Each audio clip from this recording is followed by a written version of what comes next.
यीशु मसीह यरूशलेम में पहुंचा। एक अंजीर का पेड़ था। वो अंजीर का पेड़ हरा भरा था, परंतु उसमें फल नहीं थे। और प्रभु यीशु मसीह ने कहा कि तो पेड़ हरा भरा भरा है, लेकिन तुझमें फल नहीं है, तो तू सूख जाए। क्यों सूख जाए? क्योंकि उसमें फल नहीं है। इसलिए क्या कर, तू सूख जा, कि तुझमें फल नहीं है। क्यों प्रभु ने ऐसा कहा उसे? क्योंकि पेड़ों की पहचान उसके फल से होती है। अगर उसमें फल नहीं है, पेड़ बहुत बड़ा है लेकिन फल नहीं लाता, तो वो कोई काम का नहीं। इसलिए वो सूख जाए, और वो अगले दिन सूख जाता है और उसे आग में डाल दिया जाए।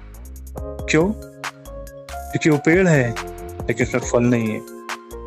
याद रखे, पेड़ की पहचान उसके फल से होती है। पिता की इच्छा यह है कि तुम उसके लिए फल लेकर आओ और तुम्हारा फल उसमें बना रहे। जो फल नहीं लाता वो कोई काम का नहीं है, वो निकम्मा है, वो निकम्मा पेड़ है। और निकम्मे पेड़ को क्या करते हैं? निकम्मा पेड़ सूख जाता है, उसको आग में डाल देते हैं।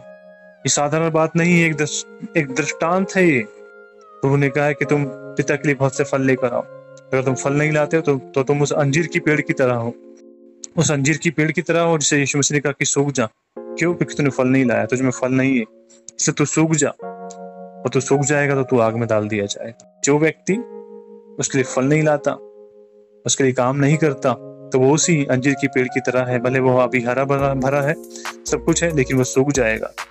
इसका मतलब उसका प्रतिफल नरक ही होगा, जो उसके लिए फल नहीं लाता, जो उसके लिए काम नहीं करता। क्योंकि आप एक पेड़ है। बाइबल मनुष्य को एक पेड़ बताती है, एक पेड़ की तरह। अच्छा पेड़ अच्छा फल लेकर आता है, बुरा पेड़ बुरा फल लेकर आता है। कोई भी बुरा पेड़ अच्छा फल नहीं ला सकता, और कोई भी अच्छा पेड़ बुरा फल नहीं लाता। वरन फलों से ही उसकी पहचान होती है। इसलिए पिता की इच्छा है कि तुम बहुत से फल लाओ, तुम्हें फल लगे और बहुत फल लगे। और जिनमें फल नहीं है वो अधलोक में डाल दिए जाएंगे, क्योंकि उनमें फल नहीं है, क्योंकि वो पिता के कोई काम के नहीं। वो उस दृष्टांत की तरह ठहरे जिनको एक सिक्का दिया और एक सिक्का उन्होंने भूमि में गड़ा दिया। और जब स्वामी आया, उसने न्याय किया, तो देखा कि इसे सिक्का मिला था, लेकिन इसने क्या किया? भूमि में गड़ा दिया। तो उससे वो भी ले लिया गया और उसको दे दिया गया जिसके पास थे। इसलिए आप एक पेड़ हैं और आप में फल होना अवश्य है, ताकि आपकी पहचान हो। और जिन जिन जिन पेड़ में फल नहीं होते वो परमेश्वर के काम के नहीं। इसलिए परमेश्वर ने उस अंजीर के पेड़ को कहा कि सूख जा, और वो सूख गया और उसे आग में डाल दिए। जिनमें फल नहीं है वो पेड़ संसार के लिए काम करते हैं, वो संसार के पेड़ हैं, इसलिए उनमें परमेश्वर का अधिकार नहीं। और परमेश्वर के होते तो उसमें फल भी होता, लेकिन वो संसार के हैं, इसलिए उनमें परमेश्वर का कोई फल नहीं। तो इसलिए परमेश्वर के राज के वारिस भी नहीं होंगे।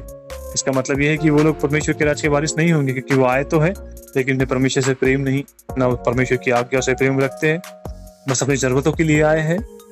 उन्हें हीलिंग चाहिए, चंगाई चाहिए, नौकरी चाहिए, पैसा चाहिए, अच्छा जीवन चाहिए, अच्छा घर चाहिए, गाड़ी चाहिए, सब कुछ चाहिए, लेकिन उन्हें परमेश्वर से प्रेम नहीं है और वो परमेश्वर के लिए काम नहीं करते। परमेश्वर के नहीं है। जो परमेश्वर के नहीं है वो परमेश्वर के राज के वारिस भी नहीं हो सकते, और अंत में परमेश्वर ने पहचानेगा नहीं, क्योंकि सब हे प्रभु कहने वाले सब परमेश्वर के राज के वारिस नहीं है।